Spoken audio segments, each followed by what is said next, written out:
Et moi, je souhaiterais que vous puissiez énerver beaucoup de démons. Ô Seigneur, que je prie, que dit-on de vous dans le monde spirituel? Vos paroles ne masqueront jamais le monde auquel vous appartenez. C'est que le monde spirituel Dieu de vous détermine qui vous êtes et quel sera votre impact dans l'esprit. Alors, il est important d'avoir la stature nécessaire afin d'impacter. Recevons plus de lumière dans cette vidéo. Bon visionnage. Je me suis posé la question à moi-même, mais que dit le monde spirituel de moi? Parce que voyez-vous, dans le monde naturel, nous sommes identifiés par nos familles d'origine, nous sommes identifiés par simplement notre nationalité, mais nous sommes aussi identifiés par nos qualités, nous sommes identifiés par nos défauts, nous sommes identifiés par nos compétences, nous sommes identifiés par les talents que nous avons, nous sommes également identifiés par notre caractère.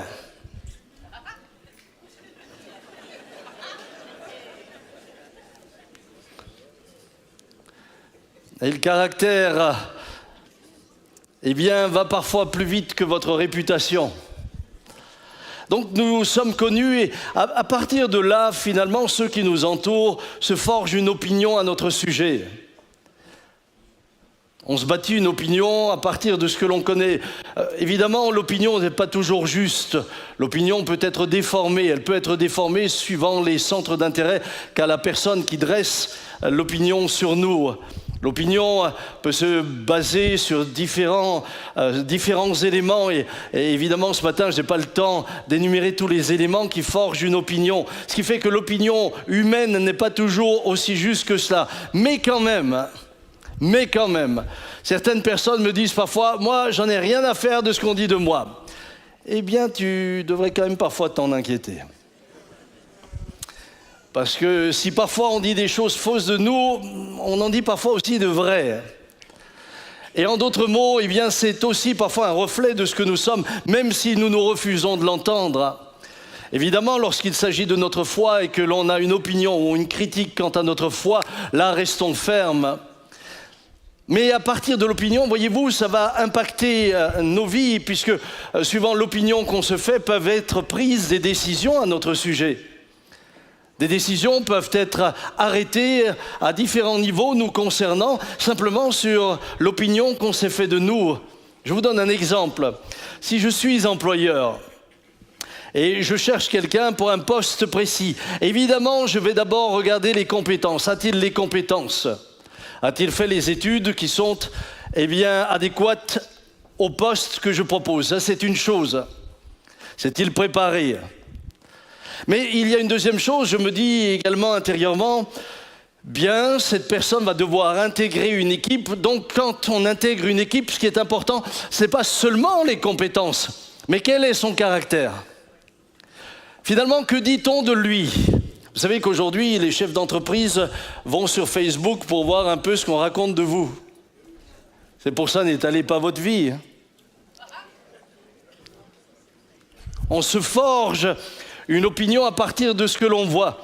Et suivant l'opinion qu'on s'est forgée, eh bien, on va prendre une décision. Deux personnes à compétences égales, mais dont on discernerait une différence dans le caractère, eh bien, se verront finalement être l'une disqualifiée et l'autre choisie, simplement à cause de ce que l'on dit d'elle. Alors, si ce qu'on dit de nous sur Terre n'est pas toujours vrai, si ce qu'on dit de notre physique n'est pas toujours vrai, on m'a dit que j'étais vieux, moi je trouve pas.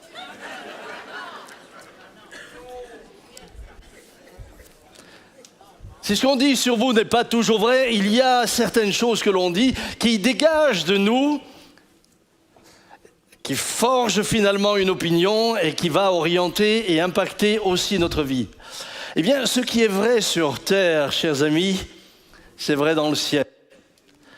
Et c'est mon premier point, je suis connu et identifié dans le monde spirituel. Je suis connu et identifié. Tu peux dire à ton voisin, tu es connu. tu es connu, tu es identifié. Thibaut, toi en particulier. Tu es connu, tu es identifié dans le ciel. La différence, c'est que dans le ciel, on ne se trompe pas.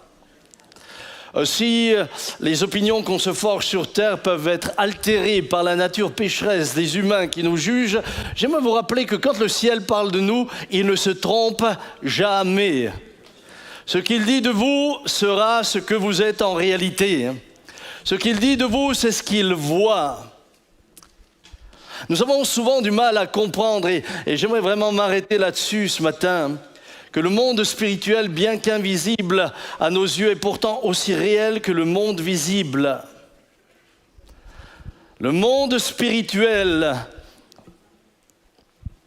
est aussi réel que le monde physique qui vous entoure. Vous pouvez toucher votre voisin ou votre voisine. Vous pouvez toucher la chaise à côté de vous. J'aimerais vous dire que le monde spirituel est aussi réel, voire plus encore.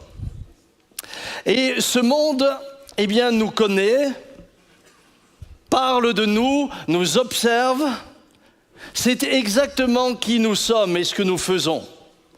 Et nous avons trop souvent oublié cela. Nous avons souvent cloisonné le monde physique, le monde naturel. Nous l'avons cloisonné hermétiquement du monde spirituel, comme si ce qui se passe dans le monde naturel n'avait pas d'impact sur le monde spirituel et vice-versa. Mais j'aimerais vous dire ce matin, eh bien, que le monde naturel a un impact quant aux décisions dans le monde spirituel. Et les décisions du monde spirituel vont avoir un impact direct sur votre vie. Donc il est important que nous commencions à considérer, mais que dit-on de moi dans le monde spirituel ? Rien n'arrive par hasard. Voyez-vous, lorsque l'ange Gabriel descend voir Marie à Nazareth, ce n'est pas par hasard. On n'a pas joué dans le ciel à piquer, collégramme, bourré, Amstagram, ou ratatam, je ne sais plus comment c'est. Non, on n'a pas joué à piquer, collégramme. Ça fait longtemps que j'ai... On devrait rejouer à ça, Dominique, ensemble. Ça fait longtemps. Non, on a certainement parlé de Marie. Mais on n'a pas seulement parlé de Marie, on a observé Marie. On a regardé de quelle manière vit cette femme. Quelle est sa relation avec Dieu? Quelle est sa relation avec les autres? Vous allez me dire, ah non, mais Marie était destinée. Même si tu es destiné, tu es observé. Il y a eu des hommes et des femmes destinés qui ne sont pas rentrés dans leur destinée à cause de leur choix et de leur vie. Nous l'oublions. Bien-aimés, notre vie terrestre contribue pleinement à ce qui va se passer. Et lorsque l'ange Gabriel arrive chez Marie, c'est parce que dans le ciel, on avait déjà parlé d'elle, on l'avait déjà observée et on avait déjà dit, elle sera celle qui portera le Fils unique de Dieu. Elle sera celle qui est qualifiée pour cela. La même chose, j'imagine ce qui s'est passé le jour où, après que Abraham eut l'ordre d'offrir son fils, son unique, celui qu'il aime. Il a encore précisé celui qu'il aime. Offrir ce qu'on n'aime pas, c'est facile. Il y a plein de gens qui offrent ce qu'ils n'aiment pas. D'ailleurs, à Noël, après Noël, tous les cadeaux qui ne plaisent pas, vous les retrouvez sur Facebook. Tout ce qu'on n'aime pas, on offre. Je vous l'ai déjà dit, si Dieu avait dit à Abraham, offre ta belle-mère, là, il n'y a pas de souci. Hop, ça ne me coûte rien. Mais ton fils, celui que tu aimes, et là, je suis convaincu. Bien-aimés, comprenez cela. Je suis convaincu que le ciel observait ce qui se passait. Le ciel regardait. Je suis sûr que les anges retenaient leur souffle. Cette scène n'était pas anodine. Cependant, remarquez que pendant qu'Abraham fait cela, il est inconscient du monde spirituel qu'il observe. Et là, soudain, nous arrivons au moment où Abraham lève le couteau, offrir son fils. à cette époque-là, à un Dieu, eh bien, n'était pas quelque chose d'exceptionnel. J'aimerais vous rappeler qu'il y avait des tribus dans cette époque-là, du temps d'Abraham, qui sacrifiaient leurs enfants au Dieu qui le servait. Mais voilà qu'Abraham lève le couteau et, écoutez bien, l'ange arrive, lui retient la main et lui dit une phrase: je sais maintenant que tu crains Dieu. Je sais maintenant. En d'autres mots, j'ai regardé ce que tu as fait. J'ai observé comment tu allais réagir. Je t'ai suivi dans la manière dont tu allais agir. Maintenant, je sais que tu crains Dieu. Et il y avait là le bouc nécessaire pour le sacrifice. Bien-aimé, le ciel t'observe. Le ciel parle de toi. Le monde invisible parle de toi. Il y a un personnage que nous connaissons très bien dans l'Écriture qui va faire cette expérience-là tout en étant inconscient de ce qui se déroulait dans le ciel. Je cite Job, chapitre 1, verset 8. « L'Éternel dit à Satan » Voilà que l'Éternel, quand je vous dis l'Éternel, c'est le créateur de toutes choses. C'est celui qui vous a créé, qui m'a créé. C'est celui qui a mis en place les astres. C'est celui qui a mis en place les galaxies. C'est celui qui a créé la vie. Interpelle celui qui était l'ennemi, Satan, et lui dit: as-tu remarqué mon serviteur Job ? Il n'y a personne comme lui sur la terre. C'est un homme intègre et droit qui craint Dieu et qui s'écarte du mal. Satan répondit à l'Éternel: est-ce d'une manière désintéressée que Job craint Dieu ? Moi, ce qui m'a interpellé et ce que j'ai voulu en lisant ce texte, c'était m'arrêter sur le fait que dans le monde surnaturel, dans le monde spirituel, on parle de nous. On parle de nous. N'isolez pas ce dialogue uniquement à Job, mais commencez à l'étendre à vous. Commencez à élargir les possibilités d'un dialogue entre Dieu et Satan quant à votre personne. As-tu remarqué mon serviteur Jean-Luc ? As-tu remarqué mon serviteur Bertrand ? Et ce que Dieu dit, il le tire de la vie de ceux qui l'observent. Comme dans le monde naturel, votre manière d'être fournit les éléments pour se forger une opinion à votre sujet. Dans le monde spirituel, c'est la même chose. C'est ce que vous êtes, ce que vous faites, ce que vous dites, qui va donner les éléments qui vont alimenter la discussion. As-tu remarqué ?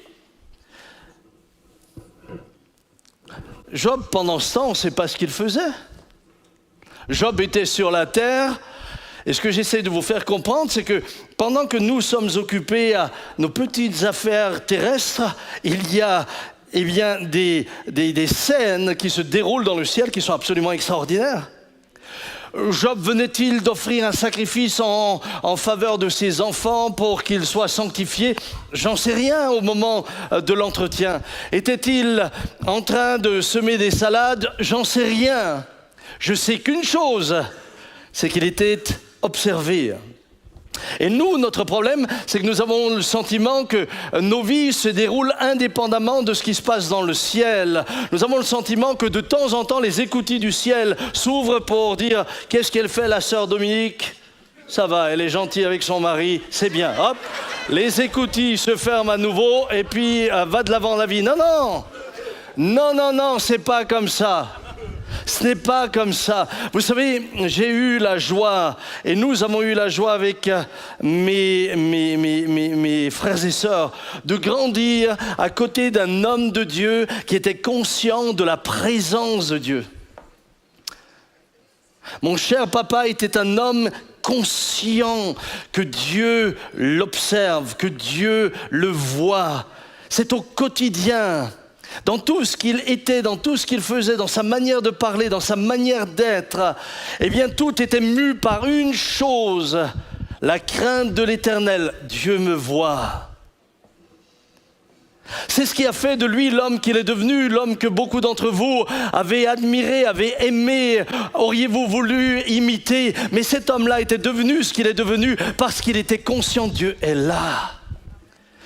Et souvent il me disait, Samy, ne réagis pas par ta chair, Dieu est là, Dieu voit, Dieu entend, Dieu connaît. Samy, sois attentif, le ciel est là, le ciel est témoin de ce que nous faisons. Dans les moindres détails, il en était imprégné, ça transpirait au travers de sa vie, au travers de ce qu'il disait, au travers de ce qu'il faisait.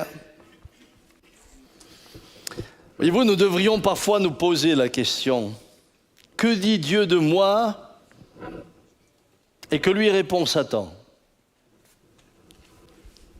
Est-ce que vous êtes déjà posé une fois la question? Et si ce matin, Dieu devait poser la question à Satan, as-tu remarqué? Déjà, il faut que vous soyez remarquable. Déjà, il faut que je sois remarquable. As-tu remarqué? Mais je me suis aussi posé la question en sens inverse. Et si du coup, c'était Satan qui allait voir Dieu en lui disant « Que penses-tu de ton disciple Samuel ?» Et si parfois c'est Satan qui allait voir Dieu pour lui dire alors t'en dis quoi? C'est bien de venir avec Job, mais lui là, lui il dit qu'il est ton enfant, il dit qu'il est sauvé, il dit ceci, il dit cela, mais qu'en dis-tu? Est-ce que ta vie met Dieu dans l'embarras, même si Dieu n'est jamais dans l'embarras? Ou est-ce que Dieu peut être fier de toi comme il le fut de Job? Si tu réfléchis, et si je réfléchis, et nous allons réfléchir tous à notre propre vie, chers amis internautes, vous aussi, il ne s'agit pas de juger quiconque, mais il s'agit de nous juger nous-mêmes. Si ce matin, si pendant que nous sommes là, cette question était posée au ciel, suis-je par mon attitude, par ma vie, par mon comportement, en train d'alimenter celui qui est l'ennemi de mon âme pour venir m'accuser devant le trône de Dieu, ou au contraire, suis-je en train de donner à Dieu toutes les raisons de se réjouir de la vie que je mène? On parle dans le monde invisible et j'aimerais vous dire une chose ce matin. Eh bien, c'est qu'il faut vous situer. Le monde spirituel n'est pas neutre. Il n'y a pas de no man's land. Dis à ton voisin, il n'y a pas de no man's land. Si vous êtes suisse et neutre, il n'y a pas de Suisse spirituel. Il n'y a rien de neutre. Vous êtes, dira l'apôtre Paul, soit dans la lumière, soit dans les ténèbres. Acte 26, verset 17, « Je t'ai choisi du milieu de ce peuple et du milieu des païens vers qui je t'envoie, afin que tu leur ouvres les yeux pour qu'ils passent des ténèbres à la lumière, de la puissance de Satan à Dieu, pour qu'ils reçoivent par la foi en moi le pardon des péchés et l'héritage avec les sanctifiés. » Il n'y a pas d'ambiguïté, mes frères et sœurs. Il n'y a pas d'ambiguïté. Tu es dans l'un ou dans l'autre. Et ce qui prouve dans quoi tu es, c'est ta manière de vivre. Tout le reste, je vous l'ai déjà dit, c'est parole, parole, parole. C'est sur ce que nous sommes au quotidien, que nous donnons la preuve de celui que nous servons ou que nous ne servons pas. J'ai pris quelques exemples, je passerai rapidement dessus, sur des personnes identifiées dans la Bible comme étant dans le monde des ténèbres. L'homme qui se trouvait par exemple à Gadara, lui était identifié dans le monde des ténèbres comme étant finalement un esclave. Et la Bible nous dit, je ne vais pas vous lire tout le texte, mais la Bible nous dit que cet homme était malmené. Regardez, il avait sa demeure dans les tombeaux, personne ne pouvait plus le lier avec une chaîne, car souvent il avait eu les fers aux pieds et avait été lié de chaînes, mais il avait rompu les chaînes, brisé les fers, il se meurtrissait. Cet homme était tourmenté. Il était connu, il était identifié. Et quand le monde des ténèbres parlait de lui, il parlait simplement d'une habitation de démons. Voyez-vous, ce qui m'a aussi marqué quand j'ai lu ce texte, je me suis dit, mais nous qui faisons toujours une dichotomie entre le monde naturel et le monde spirituel, lorsque vous réfléchissez à cela, finalement, ceux qui fréquentaient cet homme, eh bien, étaient à côté du monde spirituel. Ce n'est pas parce qu'ils ne le voyaient pas que le monde spirituel n'était pas présent, puisqu'il était présent sous la forme des démons qui habitaient cet homme-là. Ne pensez pas que le monde spirituel, c'est là-bas et vous êtes ici. Le monde spirituel est parfois au milieu de nous. J'ai eu affaire à des hommes et des femmes possédés. Lorsque nous avons prié que les démons sont sortis, nous n'avons pas vu les démons sortir, mais nous avons vu la conséquence. C'est que la personne qui était libérée n'était plus tourmentée. Retrouvait sa paix, sa joie et une raison de vivre. Ceux qui étaient à Gadara n'ont pas vu les démons sortir, mais ils ont vu 2000 cochons farcis se jeter dans la mer. Ils n'ont jamais vu le monde spirituel. Ils n'ont vu que les conséquences du monde spirituel. Mais ce monde spirituel est là.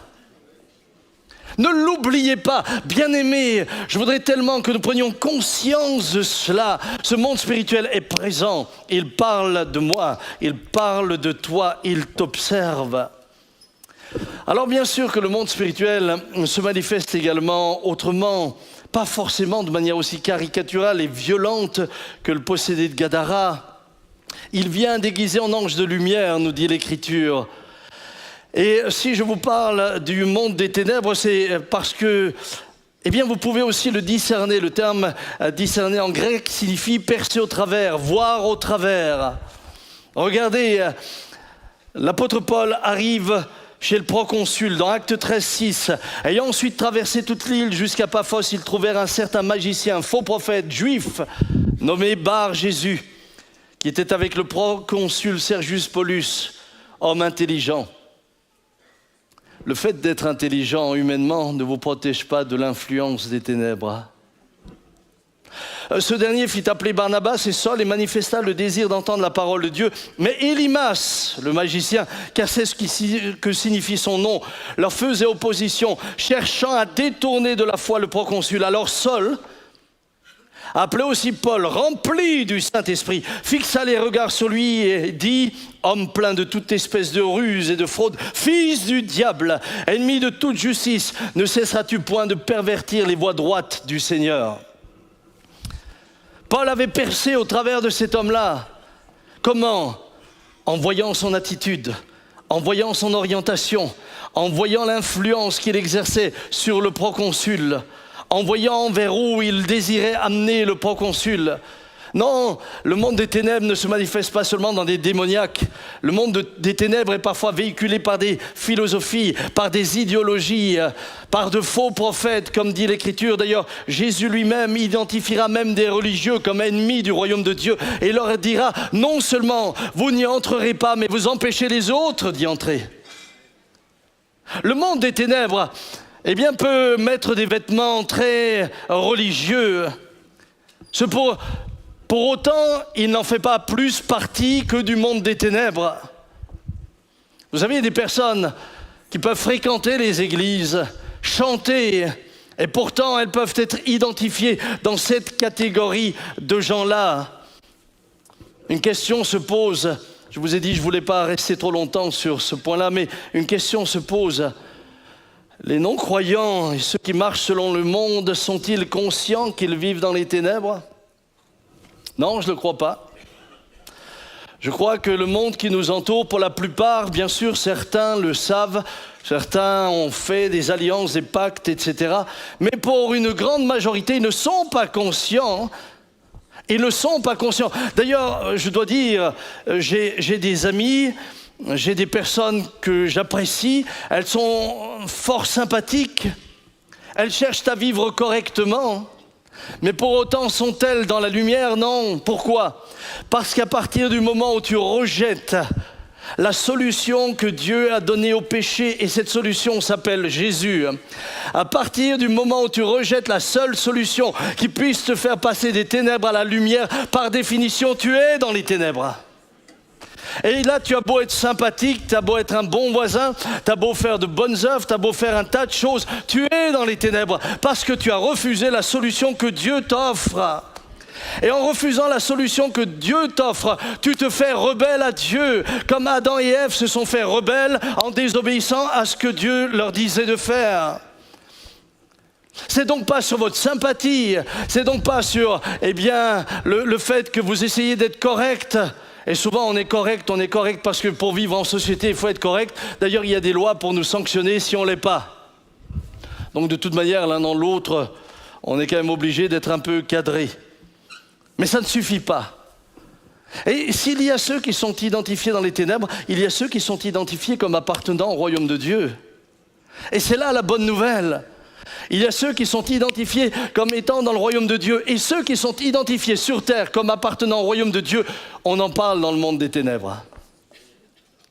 On les connaît. On sait qui ils sont. Regardez, prenons notre exemple suprême, celui qui est notre maître, celui que nous suivons. Il a vécu en tant qu'homme. Mais tout en étant homme, il vivait sur le royaume auquel il appartenait. Ceci dit, le monde spirituel le connaissait. Regardez ce qu'il est dit de lui dans Luc 8, 28.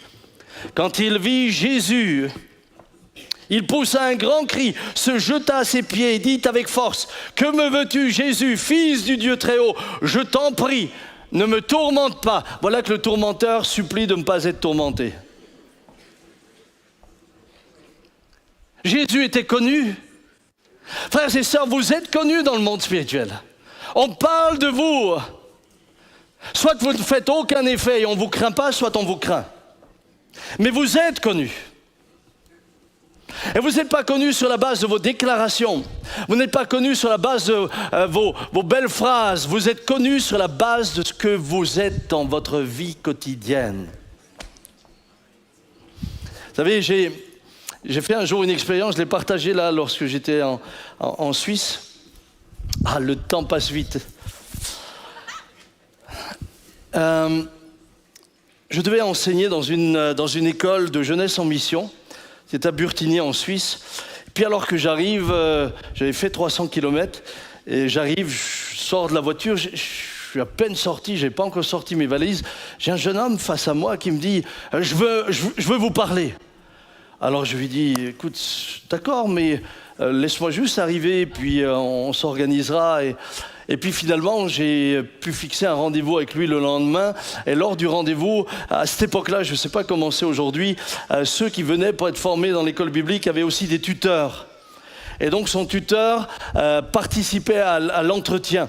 Et puis donc le lendemain, j'ai l'entretien, on est ensemble, il est assis en face de moi, il est dans une école biblique, je vous le rappelle. Et puis je lui dis, voilà, que puis-je faire pour toi? Et là, il me regarde, il me dit, vous m'énervez. Bon, je me disais, ça fait cher le rendez-vous, hein? Je me suis dit, ça, il aurait pu me le dire tout de suite. Maintenant, le fait que je puisse énerver parfois, ça, je le sais. Certains regardent déjà leur montre en disant « J'espère qu'ils ne m'énervent pas aujourd'hui en dépassant l'heure. » Mais j'étais surpris, je me dis « Il me demande un rendez-vous pour me dire « Vous m'énervez ?» Ma femme n'a pas besoin de rendez-vous pour ça.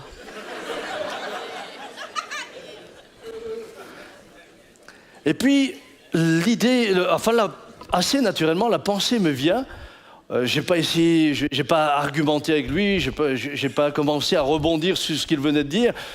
J'ai pas dit comment ça, je t'énerve et pourquoi je t'énerve. Non, je lui ai dit dis-moi qui est Jésus pour toi. Et là, un chapelet d'insultes, de jurons a commencé à couler, mais comme une source. Et j'ai commencé à prier, prendre autorité, des manifestations démoniaques. Et ce jeune homme a été libéré ce jour-là. C'est pas moi qui l'énervais. c'est celui qui habite en moi qui énervait celui qui habite en lui. Et moi, je souhaiterais que vous puissiez énerver beaucoup de démons. Ô Seigneur, que je prie.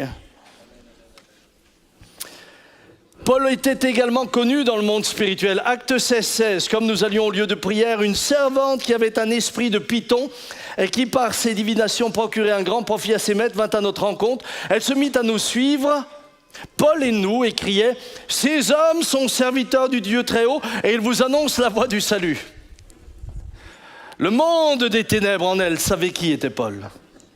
Il l'avait identifié, il le connaissait, mais il ne le connaissait pas du jour de cette rencontre. Il connaissait parfaitement les activités de Paul dans sa vie quotidienne. Il savait qui il était et d'où il venait. Mes amis, ce que je voudrais vous dire ce matin, c'est que je souhaiterais que tous les démons commencent à dire « Cette femme est la servante du Dieu vivant, cet homme est le serviteur du Dieu vivant, cette église sert le Dieu vivant. »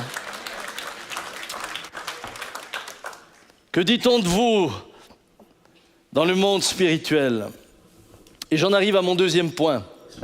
Je vis selon le royaume auquel j'appartiens. Toujours. Toujours.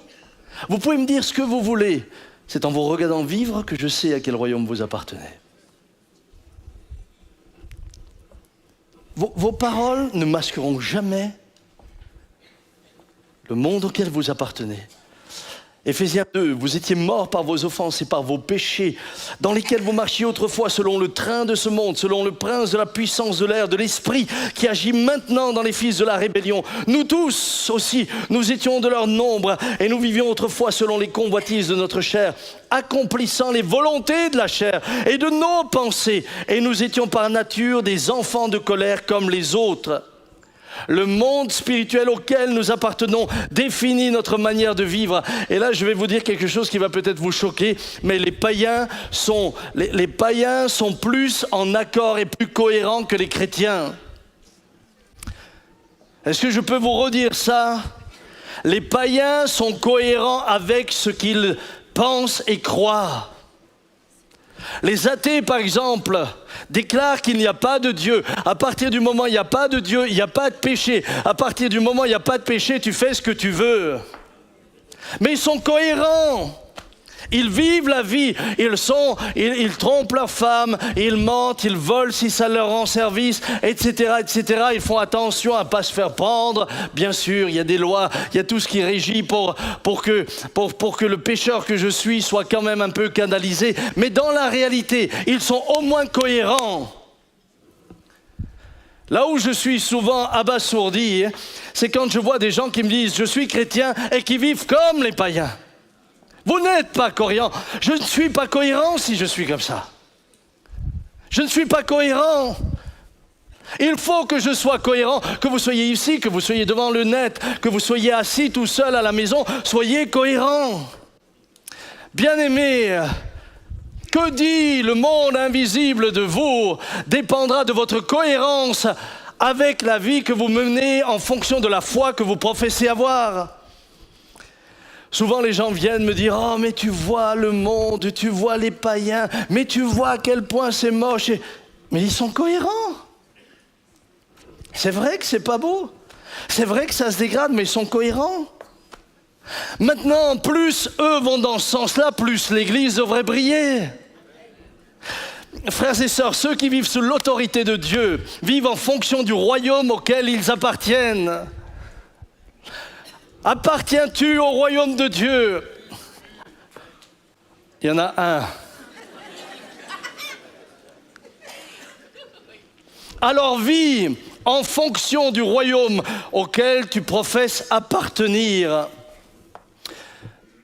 Paul dit, vous devez donc, en renonçant à votre conduite passée, Éphésiens 4, 22, vous débarrasser de votre vieille nature, que ses désirs trompeurs mènent à la ruine. Il faut vous laisser complètement renouveler dans votre cœur et votre esprit. Revêtez-vous de la nouvelle nature, créée à la ressemblance de Dieu et qui se manifeste dans la vie juste et sainte qu'inspire la vérité.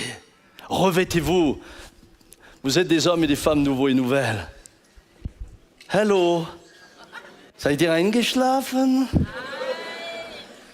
Vous êtes des hommes et des femmes qui êtes appelés à revêtir cette nouvelle nature. Regardez, David, le roi, avait conscience du monde spirituel.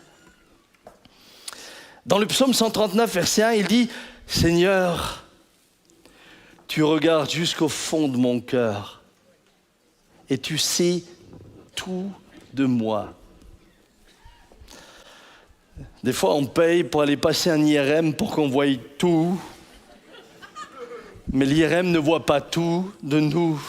Imaginez qu'à l'IRM, on puisse voir ce que vous pensez. Moi, j'en ferai installer un ici. Une fois par mois, IRM.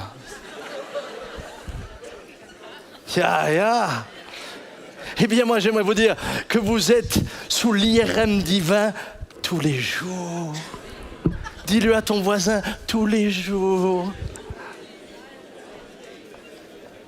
Mais cet IRM-là va plus loin que votre peau, vos muscles, vos os, votre foie. Il regarde la foi, pas le foie. Et il continue. Tu sais si je m'assieds ou si je me lève. Longtemps d'avance, tu connais mes pensées. Tu remarques si je suis dehors ou chez moi. Tu es au courant de tout ce que je fais. La parole n'est pas encore arrivée à mes lèvres que tu sais déjà tout ce que je vais dire.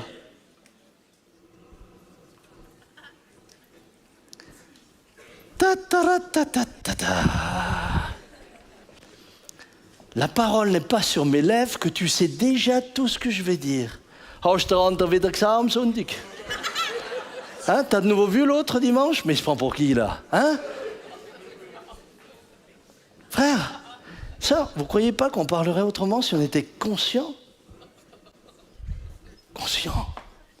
Avant même que je parle. Et il continue.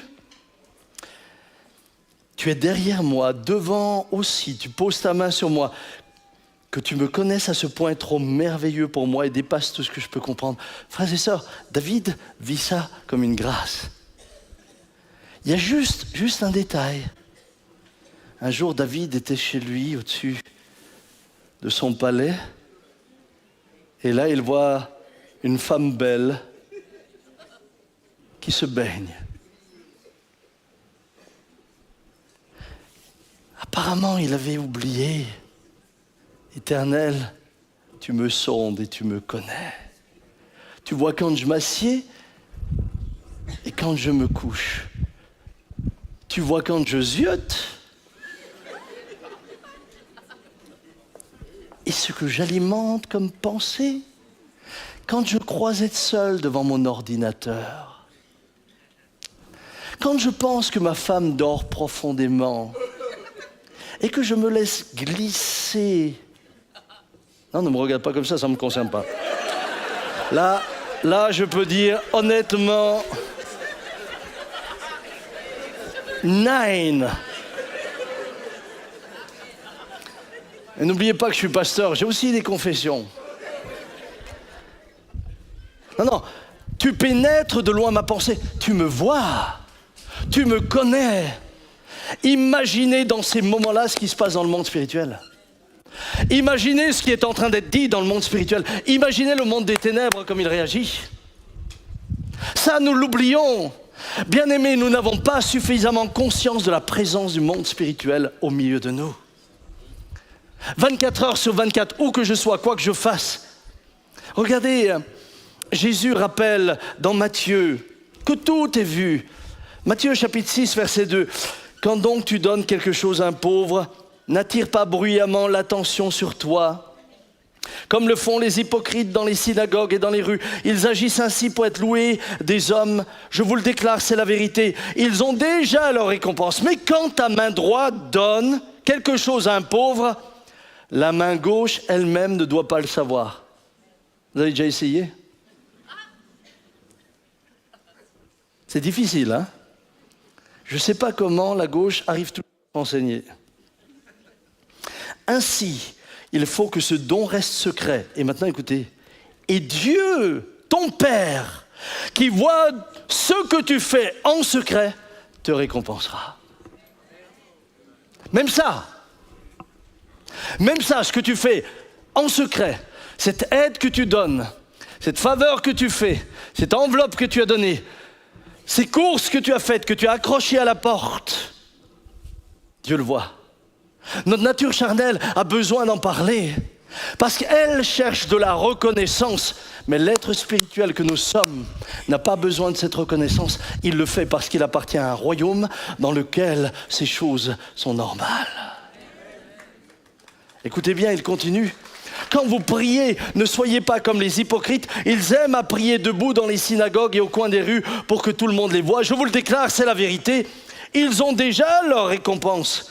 Mais toi, lorsque tu veux prier, entre dans ta chambre, ferme la porte et prie ton Père qui est là, dans cet endroit secret. Et ton Père qui voit ce que tu fais en secret te récompensera. Bien-aimés, il n'y a rien que nous fassions en secret qu'ils ne voient pas, qu'ils ne connaissent pas, quelle que soit la chose que nous faisons, en bien ou en mal. Je voudrais que le ciel se réjouisse et que le ciel puisse dire « As-tu vu ma servante Dominique, le temps qu'elle passe avec moi dans ma présence jour après jour ?» As-tu vu mon serviteur Jérémie, le temps qu'il passe avec moi dans ma parole? As-tu vu combien il est intègre et il s'éloigne du mal? Frères et sœurs, j'aimerais tellement nous encourager aujourd'hui. Paul déclare aux Éphésiens, et je voudrais vous partager ça, c'est tellement, tellement important.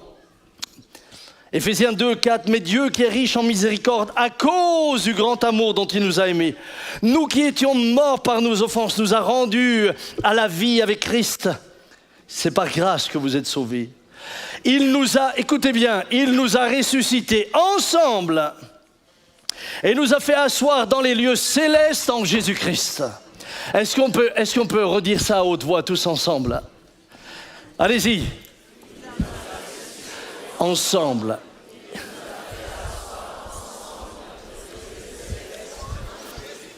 Encore une fois.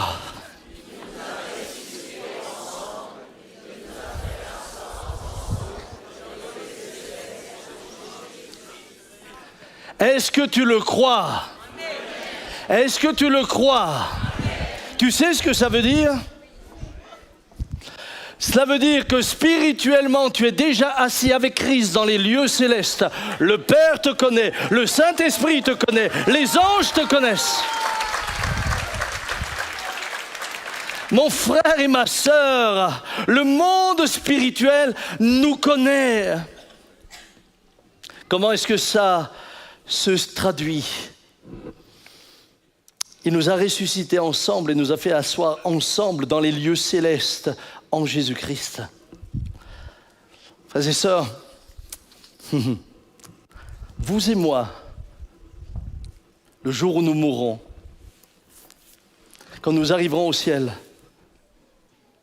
nous ne serons pas des nouveaux arrivants, nous sommes déjà connus.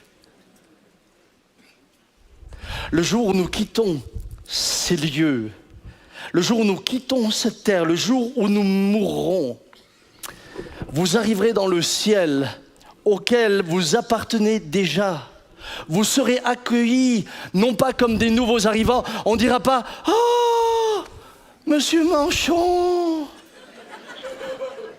mais vous êtes là, mais quelle surprise !» Non, Manchon.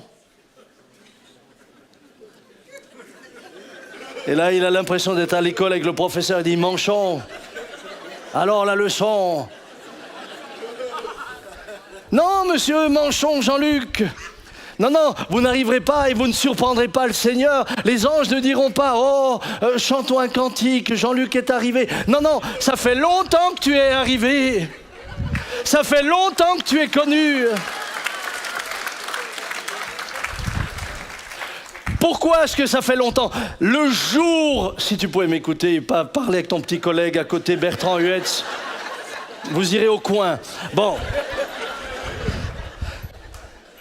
Le jour où ici sur terre, un jour, Tu as entendu l'évangile, tu as reconnu que tu es pécheur, tu es tombé sur tes genoux, tu as pleuré sur tes péchés, tu as invité Jésus. Il est venu dans ton cœur, il t'a pardonné, son esprit est venu en toi, tu es né de nouveau et tu as été assis avec lui dans les lieux célestes. À partir de là, tu es rentré dans le ciel. Moi, ça me rend bouillant. Bouillant. Waouh! Souvent, j'entends les gens qui me disent « Un jour, j'irai dans le ciel. » Mais non! Tu fais déjà partie du royaume de Dieu. Tu es déjà un citoyen du ciel. Tu es déjà inscrit dans le livre de vie. Ton arrivée ne sera pas une surprise. Quand mon cher papa est décédé, nous étions autour de lui. Il nous dit « Maintenant, je rentre à la maison. » La maison, c'est le lieu où vous êtes connu, où vous êtes aimé, où on vous identifie comme un fils, une fille. La maison, c'est là. Quand mon papa est parti, il m'a dit toute sa vie, il me disait « Samy, moi je vis avec un pied sur terre et l'autre pied, je ne peux pas vous le montrer, mais l'autre pied dans le ciel. » Toute sa vie, je suis son fils, je l'ai vu vivre. Moi, je le voyais vivre comme vous ne le voyez pas vivre. Je voyais ce que c'est un homme qui était sur terre, mais qui vivait pour le royaume de Dieu. Mais permettez-moi de vous dire une chose. Un homme spirituel, un homme de Dieu, une femme de Dieu qui vit pour le ciel n'est pas un homme frustré sur terre. C'est un homme qui peut se réjouir de la vie, parce que la vie, c'est Dieu qui l'a donnée. C'est un homme qui peut se réjouir de ce que la terre nous donne. Papa se réjouissait de manger. Il fallait surtout pas rater l'heure. Il était parfois avec nous, les pasteurs, vous vous souvenez? Il était avec nous le mardi matin, le lundi matin à l'époque. Et tout d'un coup, tu avais l'impression qu'il avait un jour mangé un réveil. À midi moins le quart. 11h30. Il y a 11h30. Il y a de ce qui est marqué à ça. Et là, on pouvait être dans les débats les plus importants de la terre. Le temps était venu de réjouir le corps. Souvent, les croyants ont le sentiment que si tu es spirituel, tu vis comme un homme frustré, tu n'as le droit à rien, la vie n'est pas belle. Moi, j'aimerais te dire que la vie n'est jamais aussi belle que quand tu es un enfant du royaume de Dieu qui vit sur terre et qui obéit aux règles du royaume. Jamais! Oh mon Seigneur et mon Dieu! Voyez-vous, la conséquence, finalement, c'est que nous vivons en nouveauté de vie conduite par l'Esprit. En d'autres mots, la foi consiste à vivre selon notre identité spirituelle. Trop souvent, j'entends « Frère, j'ai la foi pour le miracle, j'ai la foi pour la guérison. » Ça, c'est pas la foi. Ça fait partie. Mais la foi dans son essence, consiste à croire que Dieu existe d'abord. Et ensuite, elle consiste à lui plaire en vivant selon sa volonté. À partir de là, cette foi-là te permet de croire au miracle. Cette foi-là te permet de faire toutes sortes d'exploits. Mais elle s'appuie d'abord sur une vie qui fait la démonstration de ce qu'elle croit. Une vie qui fait la démonstration de ce qu'elle voit. Vous savez, le monde des ténèbres, finalement, ne craint que ceux qui vivent ce qu'ils croient. Le monde des ténèbres n'a pas peur de ceux qui se déclarent être, il a peur de ceux qui sont chrétiens. Les démons n'ont pas peur de ceux qui déclarent qu'ils sont chrétiens. Les démons ont peur de ceux qui sont chrétiens. Les démons n'ont pas peur de ceux qui se déclarent disciples, ils ont peur des disciples. Les démons n'ont pas peur de ceux qui sont religieux, ils ont peur de ceux qui ont une relation. Et chez qui la relation se traduit au quotidien dans leur vie personnelle. Regardez les conséquences dans le monde spirituel. Acte 19, 13. Quelques exorcistes juifs quelques exorcistes ambulants des Juifs entreprirent de prononcer sur ceux qui avaient des esprits mauvais le nom du Seigneur Jésus en disant « Je vous conjure par Jésus, celui que Paul proclame ». Ça, c'est une espèce de formule magique. C'est une formule d'exorcisme qu'ils utilisaient. « Je vous conjure au nom de Jésus » parce qu'ils l'avaient vu et entendu. Il y avait 7 fils d'un certain Sheva, un des grands prêtres juifs qui faisait cela. L'esprit mauvais leur répondit, « Jésus, je le connais, et je sais bien qui est Paul. Mais vous, qui êtes-vous » Et l'homme dans lequel était l'esprit mauvais se jeta sur eux, prit l'avantage et les battit. En d'autres mots, il les a rossés. Ne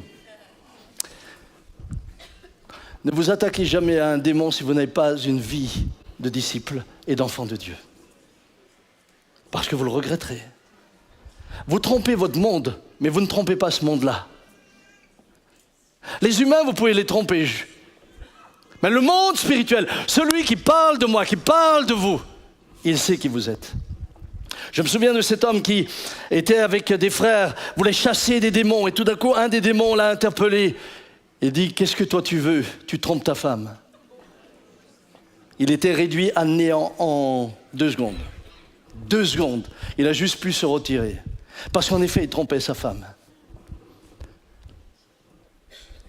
Mon frère, ma sœur, Luc 10, 19, 1 Jean 5, 18, nous savons que quiconque est né de Dieu ne pêche point, mais celui qui est né de Dieu se garde lui-même et le malin ne le touche pas. Celui qui est né de Dieu, il vit selon le royaume auquel il appartient. Est-ce que ça veut dire qu'il ne lui arrive jamais de trébucher? Oui, il peut tomber. Jacques le dit, celui qui dit qu'il est sans péché est un menteur. Mais il se repent, il se relève. Le péché n'est jamais un principe de vie chez lui. Jamais. Quand je vois aujourd'hui des chrétiens vivre en concubinage, quand je vois des chrétiens avoir toutes sortes d'excès et les justifier au nom de la grâce, je dis, vous êtes en train de vous mentir à vous-même parce que le ciel, lui, ne se trompe pas sur vous. Mon frère, ma sœur, c'est important. Je termine et je suis à ma conclusion. C'est bien, hein? Il me reste 2 minutes. Même Claude est étonné. Mais je ne lui ai pas dit combien de temps allait durer la conclusion. Mon dernier point, ma conclusion. Puis-je changer d'identité spirituelle? Parce que finalement, c'est quand même de cela qu'il s'agit. Est-ce que je vais continuer à vivre comme je vis? Ou est-ce que je vais changer? Moi, j'aimerais vous dire ce matin, la Bible dit « Choisis la vie afin que tu vives ». Vous exercez un libre arbitre. Vous n'êtes pas condamné à rester ce que vous êtes. Vous n'êtes pas condamné à continuer comme vous l'êtes. Vous n'êtes ni condamné à rester païen si vous l'êtes, vous n'êtes pas condamné à rester un chrétien de nom alors que vous avez la vie d'un païen. Vous pouvez changer. Jean 3, 19, il nous est dit « Et voici le jugement, la lumière est venue dans le monde et les humains ont aimé les ténèbres plus que la lumière parce que leurs œuvres étaient mauvaises. » Il y a un choix à faire. Et j'aimerais vous dire, ne pas faire de choix, c'est déjà avoir fait un choix. Voyez-vous, pour être dans les ténèbres, il n'y a pas de choix à faire. Vous y êtes depuis que vous êtes né. Je suis né dans les ténèbres, je suis né dans le péché. Là, il n'y a pas de choix à faire. Mais pour passer des ténèbres à la lumière, il y a un choix à faire. Pour passer de la puissance de Satan à Dieu, il y a un choix à faire. Et ce choix, c'est de recevoir Jésus comme son sauveur. Et je peux vous dire que quand Dieu... J'aurais plus de choses à vous dire, mais je voudrais le raccourcir. Quand Dieu voit un homme qui est sincère, même s'il est encore loin, Dieu qui parle au ciel, Dieu qui regarde, Dieu qui voit, va déployer tout ce qu'il peut pour que cet homme soit sauvé.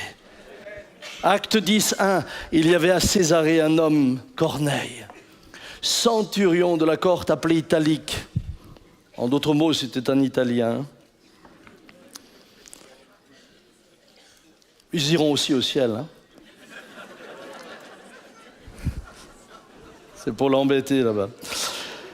Avec toute sa maison, il était pieux et craignait Dieu. Il faisait beaucoup d'actes de compassion en faveur du peuple et priait Dieu constamment. Vers la 9e heure du jour, il vit clairement en vision un ange de Dieu entrer chez lui et lui dire « Corneille !» Il le fixa et saisi de crainte. Il lui dit « Qu'y a-t-il, Seigneur ?» L'ange lui dit « Tes prières et tes actes de compassion sont montés devant Dieu. Il s'en est souvenu. » Voilà un homme qui ne connaissait pas Jésus.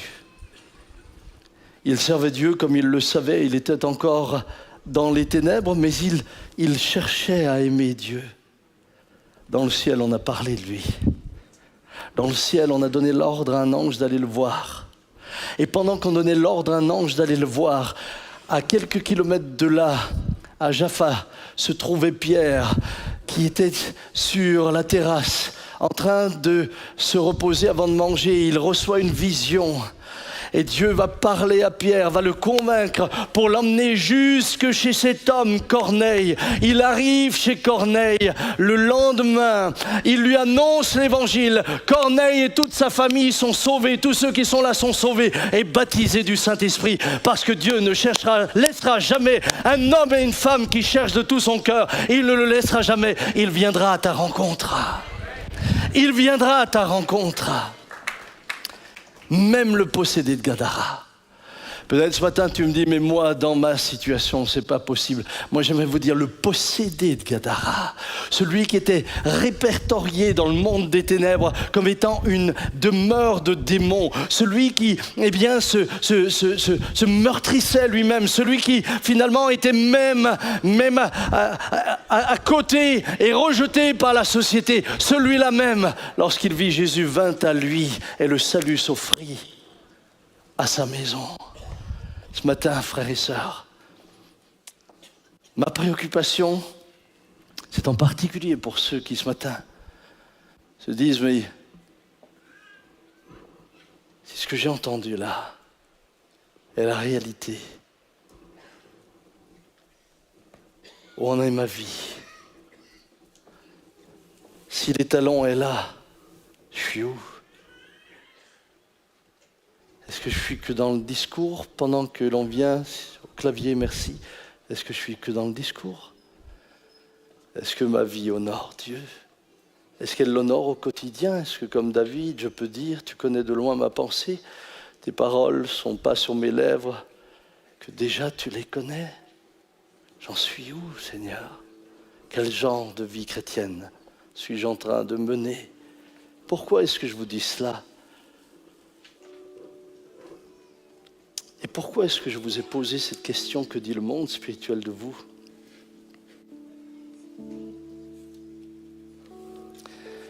Je vais vous dire pourquoi je vous le dis. Parce que chacun d'entre nous est connu de son vivant du ciel et de la terre. Vous êtes connus dans le ciel, vous êtes connus aussi par ceux qui vous entourent. Ceux qui vous voient vivre, peuvent-ils vous identifier déjà au royaume de Dieu? J'entendais l'autre jour parler d'un pasteur,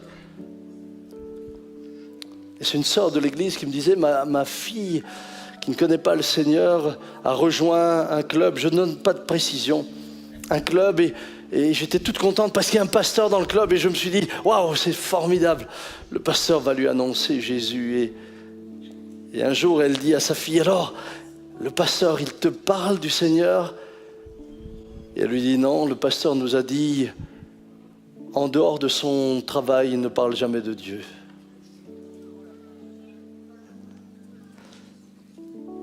Écoutez bien, vous êtes connus de votre vivant par ceux qui vous entourent et par le ciel. Et chacun de nous vit selon le royaume auquel il appartient. Mais maintenant, permettez-moi de vous dire qu'au moment de votre mort, vous rejoindrez le royaume pour lequel vous avez vécu. Au moment de votre décès, vous rejoindrez le royaume pour lequel vous avez vécu. Ce n'est pas tous ceux qui me disent « Seigneur, Seigneur » qui entreront. C'est ta vie qui fait la démonstration. Daniel dit au chapitre 12, verset 2, « Beaucoup de gens qui dorment au fond de la tombe se réveilleront, les uns pour la vie éternelle, les autres pour la honte, pour l'horreur éternelle. Les gens intelligents rayonneront de splendeur comme la voûte céleste, après avoir montré aux autres comment être fidèles. Ils brilleront pour toujours comme les étoiles. » Fermons nos yeux un instant.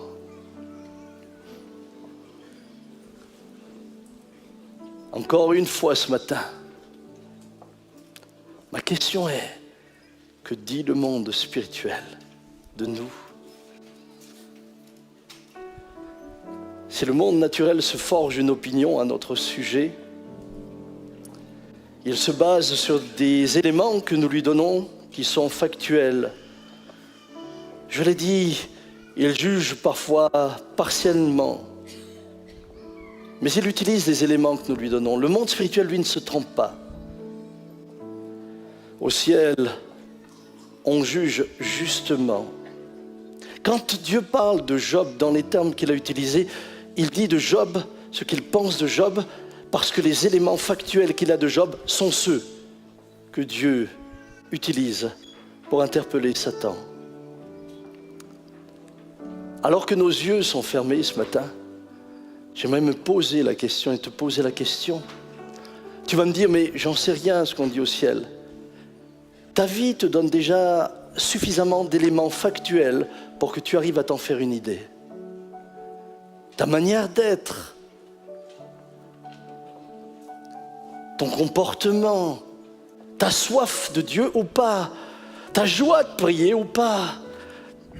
Vous savez, ceux qui appartiennent au royaume de Dieu, tous les jours lisent les nouvelles du royaume en lisant la Bible. Tous les jours, ils téléphonent au ciel en priant. Parce que c'est leur maison. C'est là qu'ils habitent déjà, assis avec Christ dans les lieux célestes. Ils sont déjà connus. Je suis connu, vous êtes connus. Où en es-tu, mon frère? Où en es-tu, ma sœur? La question est grave. Chers amis internautes, où en êtes-vous? Si ce message vous interpelle, s'il vous touche, si vous croyez qu'il peut faire du bien à d'autres, envoyez-leur. Nous voulons être un peuple dont le monde des ténèbres a peur. Un peuple devant lequel les démons tremblent. Combien de chrétiens ressemblent aux 7 fils de Séva?